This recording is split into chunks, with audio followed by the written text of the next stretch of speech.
सभी प्यारे विद्यार्थियों को राम राम। नमस्कार साथियों, समय बचाओ अभियान में आपका फिर से स्वागत है। विद्यार्थियों को टूटे हुए हौसलों में फिर से जान भरने के लिए, उनके हौसले को और बढ़ाने के लिए, उनका हौसला और बरकरार रखने के लिए साथियों रायथान के द्वारा 10 मिनट वाला शो चलाया गया है। इसमें कॉन्फिडेंस आपका लेवल उठेगा, आपको प्रैक्टिस का मौका मिलेगा और वहां अटैक वहां है हमारा जहां से एग्जामिनर सवाल पूछता है। पिछले एक क्लास में मैंने दी थी, वहां राज्यपाल से संबंधित अनुच्छेद याद करवाए थे और हम साथियों महामहिम राष्ट्रपति महोदय हैं, उनसे संबंधित जो अनुच्छेद है वो आपको याद करवा रहा हूं। साथियों आप लोग बिल्कुल हमारे साथ जुड़े, क्लास को सब्सक्राइब करें, आप लोग चैनल को टेलीग्राम को ज्वाइन करें, वहां आपको ये पीडीएफ मिलती रहेंगी। और आपके लिए हमने एक प्लेटफॉर्म तैयार किया है राजस्थान के ऐप पर, फ्री स्टडी मेटेरियल में जाना है, वहां नोट्स हमने डाले हुए हैं। ठीक है, बिल्कुल वहां आप लोग जाइए, पढ़िए और अगर आपको पसंद आते हैं तो हमारे सभी सब्जेक्टों के नोट्स तैयार हो चुके हैं। बिल्कुल आप घर बैठे जरिए डाक से शानदार अंदाज में मंगवाएं और एक अच्छी तैयारी करें। और इनके लिए आपको YouTube प्लेलिस्ट में जाना है, ब्रह्मास्त्र नोट्सों के वहां कंप्लीट सब्जेक्ट हम करवा रहे हैं, वो आपको प्रैक्टिस YouTube पे निःशुल्क है, तो आप बिल्कुल हमारे साथ जुड़े। आइए हम शुरुआत करते हैं साथियों महामहिम राज्यपाल महोदय से संबंधित अनुच्छेद। साथियों आराम से याद करवा दूंगा, ये अनुच्छेदों में रोड़ा होता है। मैं गीत गाऊंगा, उस गीत को बार बार आपको दोहराना है, बार बार आपको दोहराना है, तब तक दोहराना है तब तक कि आप लोग उसको कंठस्थ ना कर ले, फिर आप लोग बीच बीच में पढ़ते रहना। जरा देखिए साहब, पहले आपको मतलब समझाता हूं, फिर उसके बाद गीत गाऊंगा। अनुच्छेद 52 में प्रावधान है कि भारत का में एक राष्ट्रपति होगा। ठीक है। अनुच्छेद 53 में प्रावधान है कि संघ की कार्यपालिका का वो प्रधान होगा, क्योंकि हमारे संसदीय शासन प्रणाली है। पहले सुनिए फिर गीत गाएंगे। संसदीय शासन प्रणाली है और संसदीय शासन प्रणाली में क्या होता है कि संवैधानिक प्रमुख होता है, देश का सर्वोच्च होता है, वो राष्ट्रपति होता है। लेकिन वास्तविकता में ऐसा नहीं है, वास्तविकता में शक्तियों का जो प्रयोग करते हैं वो प्रधानमंत्री जी कर रहे हैं। इसी संसदीय शासन प्रणाली में वास्तविक कार्यपालिका प्रधानमंत्री में होती है, ये ध्यान रखें आप लोग। राष्ट्रपति का निर्वाचन मंडल, कि राष्ट्रपति का जो निर्वाचन मंडल होता है, ये ध्यान रखें आप लोग, उसमें कौन कौन शामिल होते हैं। ठीक है, संसद के आप लोगों के निर्वाचित सदस्य हैं, राज्य की विधानसभा के निर्वाचित सदस्य साथियों, वो इसमें शामिल होते हैं। तो निर्वाचक मंडल, अब निर्वाचन की रीति क्या होगी, किस प्रकार से उनको चुना जाएगा, ये अनुच्छेद 55 कहता है। राष्ट्रपति महोदय की पदावधि क्या होगी, जो कि साधारणतः 5 वर्ष, गीत गाऊंगा, गीत में याद कराऊंगा, थोड़ा समझ लीजिए। साधारणतः कितनी होती है, 5 वर्ष की होती है। तो वो पदावधि का उल्लेख अनुच्छेद 56 में है। निर्वाचन के लिए पात्रता कि उन्हें पुनः निर्वाचन के लिए चुना जाएगा, नहीं चुना जाएगा, दोबारा उसे चुना जाएगा, नहीं चुना जाएगा, इस संबंध में संविधान मौन है, लेकिन प्रावधान 57 में है। 58 में योग्यताएं हैं साथियों, कि वो भारत का नागरिक होगा, 35 वर्ष की न्यूनतम आयु होगी, यही योग्यता है। मैं कई बार आपसे कहा, राज्यपाल महोदय पढ़ा है तभी मैंने आपसे कहा था, योग्यताएं और शर्तों में अंतर है। योग्यताएं मतलब आप उसके योग्य है कि नहीं है, कि आपको फॉर्म भरना है, आपको टीचर का, तो आपको बीएड जरूरी है, ये योग्यता है। लेकिन आप ये है, ये नहीं करेंगे, ये नहीं करेंगे, ये क्या है, शर्तें हैं। ठीक है भाई, शर्त स्वीकार, आ जाइए ज्वाइन कर लीजिए। तो योग्यताएं अलग है, आपको इतना वेतन मिलेगा, आप लाभ का पद धारण नहीं करेंगे, ये क्या है, शर्तें हैं। आप 35 वर्ष की न्यूनतम आयु होनी चाहिए, भारत का नागरिक होना चाहिए, क्या है, योग्यता है। तो अनुच्छेद 58 में योग्यता है, अनुच्छेद 59 में शर्तें हैं। अनुच्छेद 60 में राष्ट्रपति महोदय को शपथ कौन दिलाएंगे। अगर मान लो कोई भगवान में विश्वास नहीं रखता तो वे प्रतिज्ञान करेगा, शपथ नहीं लेगा, ये ध्यान रखना। अगर मान लो कोई भगवान में विश्वास नहीं करता, भगवान की पूजा नहीं करता, तो ये प्रतिज्ञान कर लेगा, जरूरी थोड़ी नहीं करे। अगर बात करें 61 महाभियोग प्रक्रिया, जो अठाने का प्रावधान है, राष्ट्रपति महोदय कैसे हटाएंगे, वो संसद में महाभियोग लाया जाता है, दोनों सदनों द्वारा उसे पारित करवाया जाता है। तो ध्यान रखना अनुच्छेद 61 में है। पद रिक्त होने पर क्या प्रावधान, भाई पद रिक्त हो गया तब कौन काम करेंगे, भारत के उपराष्ट्रपति काम करेंगे, तो अनुच्छेद 62 हो गया। क्षमादान की शक्ति है अनुच्छेद 72 में। अब जरा याद देखिए, क्षमादान की शक्ति आप देखेंगे कि वहां पे राज्यपाल में अनुच्छेद 161 था, क्षमादान की शक्तियां। राज्यपाल मृत्युदंड को क्षमा नहीं कर सकते, राष्ट्रपति जी मृत्युदंड को भी क्षमा कर सकते हैं। राज्यपाल है जो सैन्य कोर्ट के मामलों को नहीं सुन सकते, ये सुन सकते हैं। अब देखिए अंदाज में गीत कैसे गाते हैं। राष्ट्रपति होगा, ओ बाबू राष्ट्रपति होगा, राष्ट्रपति होगा, कार्य करेगा, कौन चुनेंगे, कैसे चुनेंगे, राष्ट्रपति होगा, कार्य करेगा, कौन चुनेंगे, कैसे चुनेंगे। 52 में राष्ट्रपति होगा, 53 में कार्यपालिका की शक्ति, 54 में राष्ट्रपति का निर्वाचन मंडल, 55 में निर्वाचन की रीति। राष्ट्रपति होगा, कार्य करेगा, कौन चुनेगा, कैसे चुनेंगे, कब तक रहेंगे, पदावधि, पद हट गए तो पदावधि दोबारा आएंगे या नहीं आएंगे। पुनर्निर्वाचन के लिए पात्रता अनुच्छेद 57 में, ठीक है, अनुच्छेद 57 में कि 5 पहले हैं, मतलब दोबारा आएंगे, 2 जोड़ दी 57, 57 में पुनर्निर्वाचन के लिए पात्रता, ये ध्यान रखेंगे आप लोग यहां तक बस। आप कहेंगे राष्ट्रपति होगा, कार्य करेगा, कौन चुनेंगे, कैसे चुनेंगे, कब तक रहेंगे, अब पुनः आएंगे नहीं आएंगे, तो यहां तक फिर हम दोबारा गीत गाएंगे।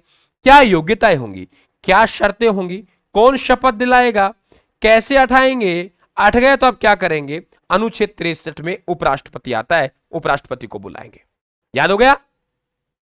बाद में राष्ट्रपति होगा, कार्य करेंगे, कौन चुनेंगे, कैसे चुनेंगे, कब तक रहेंगे, दोबारा आएंगे नहीं आएंगे, क्या योग्यताएं हैं, क्या शर्तें हैं, कौन शपथ दिलाएगा, कैसे हटाएंगे, हट गया तो अब क्या करेंगे, उपराष्ट्रपति को बुलाएंगे। अनुच्छेद 63 में उपराष्ट्रपति आता है। साथियों अनुच्छेद 72 समाधान हो गया। अनुच्छेद 73 में जो कार्यपालिका का जो विस्तार है वो है। अनुच्छेद 75 में जो मंत्री परिषद है साथियों, प्रधानमंत्री सहित उनकी नियुक्ति करेंगे। अनुच्छेद 76 महान्यायवादी की नियुक्ति। महान्यायवादी साथियों विधि अधिकारी होता है। क्या होता है, देश का सबसे बड़ा अगर कोई विधि ज्ञाता विधि अधिकारी है, ठीक है, तो वो कौन है, महान्यायवादी। तो महान्यायवादी की नियुक्ति राष्ट्रपति जी करते हैं। और ध्यान रखें आप लोग, ये महान्यायवादी जी की बात करें तो ध्यान रखा अनुच्छेद 88 के तहत ये संसद के किसी भी सदन में भाग ले सकते हैं कार्रवाई में, लेकिन बात आती है मतदान की तो मतदान नहीं करेंगे। इसलिए हम एक गीत गाते हैं, 8-8 तो कर सकते हैं लेकिन मतदान नहीं कर सकते। वहां 177 था महाधिवक्ता के संबंध में राज्य में, यहां हम 8-8 तो कर सकते हैं लेकिन मतदान नहीं कर सकते कि महान्यायवादी अनुच्छेद 88 के तहत संसद की कार्रवाई में किसी भी सदन कार्रवाई में भाग ले सकते हैं लेकिन वो किसी मामले में मतदान नहीं करेंगे। ओके, 8-8 तो कर सकते, मतदान नहीं कर सकते। कार्य संचालन राष्ट्रपति के नाम पे होता है 77। प्रधानमंत्री जी सूचना देंगे। प्रधानमंत्री का कर्तव्य है कि वो नीतिगत जो भी निर्णय लिए राष्ट्रपति जो सूचना दे, राष्ट्रपति जो मांगे वो दे। तो अनुच्छेद 78 में। अनुच्छेद 85 संसद का सत्र बुलाना, सत्र को सत्रावसान करना मतलब समाप्त करना, या लोकसभा को, संसद लोकसभा को भंग करना, क्योंकि राज्यसभा भंग नहीं होती तो लोकसभा को भंग करना, यह अनुच्छेद 85 में है। मैंने पहले कहा था राज्यपाल महोदय पढ़ा रहे तब कि अभिभाषण और विशेष अभिभाषण में अंतर होता है। अभिभाषण आप तभी भी जाओ भाषण दे सकते हो, वो आपका अभिभाषण है। विशेष अभिभाषण जैसे चुनाव हुए हैं, चुनाव के बाद पहली बार जो लोकसभा आई है उसमें संसद को जो संबोधित करेंगे, सरकार की नीतियों को बताएंगे, वो विशेष अभिभाषण है। और प्रत्येक वर्ष के जो पहला सत्र होता है उसकी प्रथम बैठक को संबोधित करेंगे। तो विशेष ही है, साल में एक बार ही आएगा। और यहां देखेंगे आप लोग अभिभाषण संदेश कभी भेज सकते हैं, ये फर्क है। अनुच्छेद 87 विशेष अभिभाषण। विधेयकों पर राष्ट्रपति की अनुमति। जिस प्रकार से राज्यपाल महोदय की अनुमति अनुच्छेद 200 पर थी, वहीं अनुच्छेद 111 में जो विधेयक संसद द्वारा पारित किए जाते हैं उन पर राष्ट्रपति जी की अनुमति के बाद ही वो कानून बनते हैं। अनुच्छेद 112 जो कि वित्तीय बजट है, आपका विवरण है। संसद के विश्रांति काल में अध्यादेश। जो अनुच्छेद 213 में जो शक्ति राज्यपाल महोदय को थी वही शक्ति राष्ट्रपति जी को है। अनुच्छेद 123 जब संसद का सत्र नहीं चल रहा तो एक कानून बना सकते हैं, एक अध्यादेश जारी कर सकते हैं। अचानक हमें आवश्यकता पड़ी तो वे पावर राष्ट्रपति जी के पास है। फिर आपको मालूम है कि 6 माह बाद बैठक आनी है, उसे रखेंगे तो अधिकतम अवधि 6 माह होती है अध्यादेश की, लेकिन बैठक आने के बाद वो 6 सप्ताह चलता है। 42 दिन के अंदर उसे पारित करना होता है। नहीं किया तो ऑटोमेटिक समाप्त हो जाएगा, पारित कर दिया तो वे कानून बन जाएगा, और अगर पारित नहीं किया, खारिज होगा, तो भी उसके द्वारा जो काम किया गया है वो वैध होगा। ये ध्यान रखें आप लोग, अवैध नहीं होगा। क्लियर। अनुच्छेद 124 में उच्चतम न्यायालयों की नियुक्ति करते हैं, ये ध्यान रखें आप लोग। और वेरी वेरी इंपॉर्टेंट, कोई मामला आया जो विधि से संबंधित है, उस मामले को माननीय उच्चतम न्यायालय से परामर्श के लिए लेते हैं। अनुच्छेद 143 लगा कि कोई सार गर्भित तथ्य छिपा हुआ है इसलिए परामर्श लेना चाहिए, तो अनुच्छेद 143। क्लियर। परामर्श दे ना दे और फिर मानना राष्ट्रपति के ऊपर निर्भर करता है, मानना माने। अनुच्छेद 155 में राज्यों में राज्यपाल की नियुक्ति।